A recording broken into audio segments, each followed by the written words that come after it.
Sama kami di Selamat Pagi Indonesia, pemirsa, kita masih membahas terkait dengan Koperasi Desa Kelurahan Merah Putih bersama dengan Menteri Koperasi Ferry Juliantono.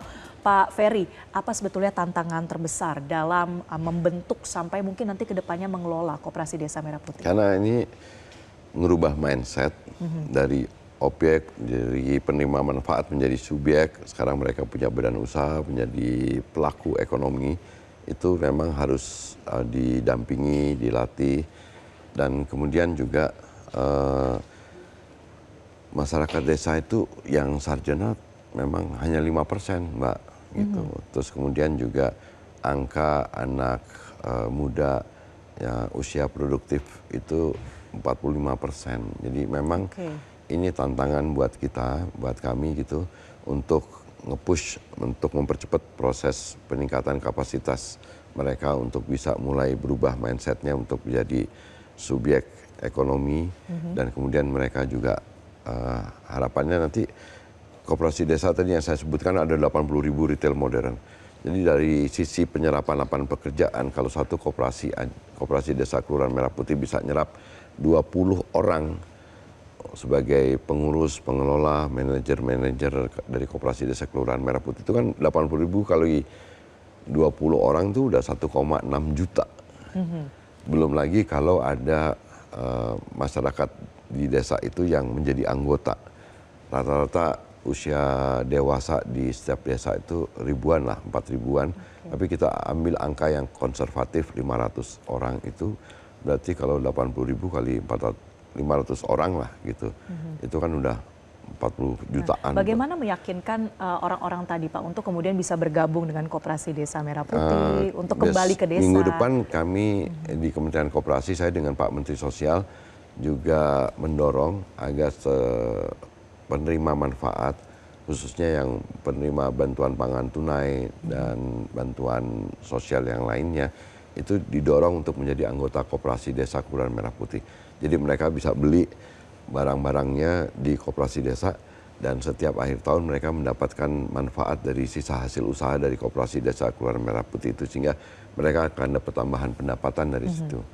Nah, tetapi juga yang tadi saya sampaikan, masalah soal bagaimana kita bisa membuka penciptaan lapangan pekerjaan di desa ini, baik sebagai kegiatan apotik dan lain sebagainya, gerai-gerai yang kita buka. Tapi kita akan juga dorong proses penciptaan lapangan pekerjaan dari industri-industri kecil yang tumbuh. Karena nanti bayangin, kita punya 80.000 outlet retail modern yang produk-produknya nanti yang dijual sebagian berasal dari produk-produk yang diproduksi oleh kita sendiri, oleh masyarakat desa itu sendiri, atau oleh pelaku UMKM dan lain sebagainya. Jadi tumbuh tuh, ketika industrinya tumbuh, penciptaan lapangan pekerjaannya juga makin luas tuh.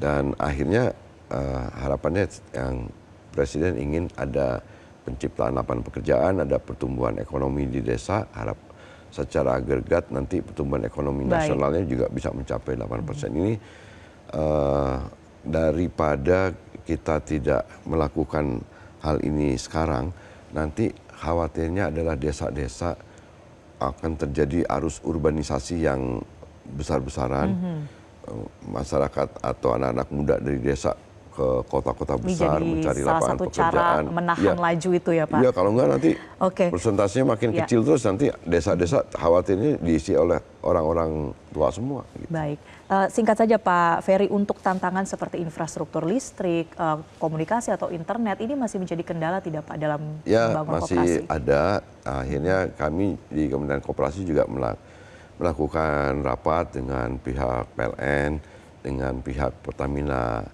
Renewable Energy, kemudian juga dengan pihak PT Telkom, dengan Telkomsel, untuk mengatasi desa-desa yang masih ada kelangkaan soal listrik, masih ada soal keterbatasan akses internet dan lain sebagainya. Saya pun juga rapat dengan Menteri Komdigi untuk mengatasi masalah seperti itu. Jadi emang satu program Koperasi Desa Kelurahan Merah Putih ini tidak lagi sekedar menjadi program prioritas atau program strategis nasional, tapi juga kegiatan yang bisa kita lakukan sambil bersamaan untuk mengatasi berbagai masalah yang ada di desa. Baik. Nah, termasuk juga bagaimana kita bisa membebaskan masyarakat desa dari mereka dari praktek rentenir, pinjaman online, dari tengkulak dan lain sebagainya. Itu kan yang diinginkan oleh Presiden.